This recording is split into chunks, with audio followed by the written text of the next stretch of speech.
What's up, everybody? True Boxing here. Thank you for coming back to Get Hit with the Truth. So today, discussing my number 9 super middleweight in the world right now at 168 pounds as my 2021 year-end top 10s continue.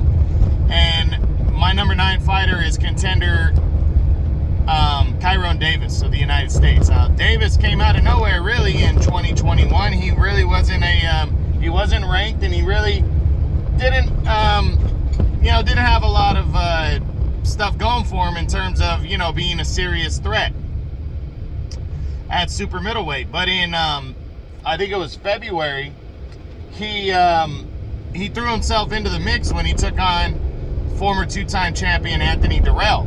Now, this was supposed to be a comeback, look good performance for Dirrell, and it was anything but that, as Davis fought Dirrell hard and well. And when they went to the scorecards, the fight was declared a draw, and Davis, all of a sudden, people had turned their head to look at him to see if this guy was legit.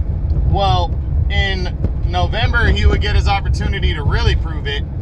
On short notice, Jose Ustadegui had to back out of a fight with former champion David Benavidez, and Davis would step in on, I want to say it was like a week and a half to 2 weeks notice. And next thing you know, we have a fight between these two, and between Davis and David Benavidez. So he really would have a chance to prove himself. And Benavidez came out his old self, the guy that fires at you with everything, throws all his punches, and lets the kitchen sink out. And Davis stood in there and stood his ground. He fought hard. He landed punches in return, but he just couldn't keep up with the pace of Benavidez.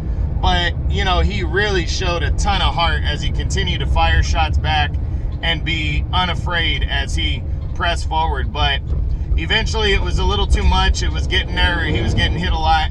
And finally, in the 7th round, his corner would call it quits, as David Benavidez would be stopped with a 7th round TKO loss. Kyrone Davis would be stopped by Benavidez.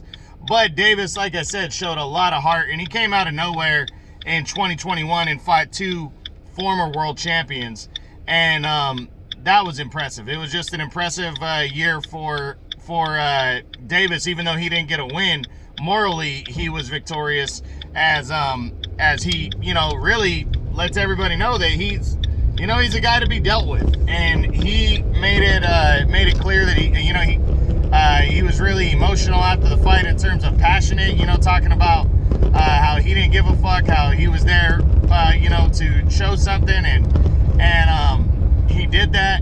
And he made it clear after the fight that he's probably going to want to go back down to 160 pounds middleweight and compete. And the thing is the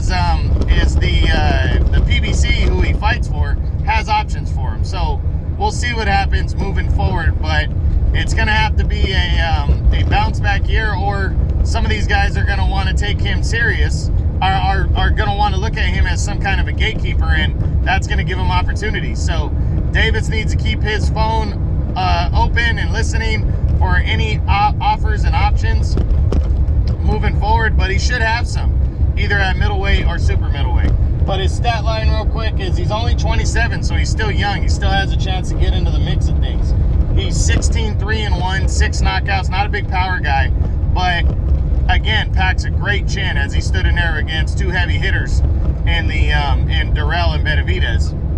And he's not currently ranked by any governing body, but you never know. Maybe he can get himself ranked soon because of the performances that he put up this year, depending on where he wants to fight. So, but that's it. That's what I got on my number 9 super middleweight in the world right now at 168 pounds as my 2021 year-end top 10s continue.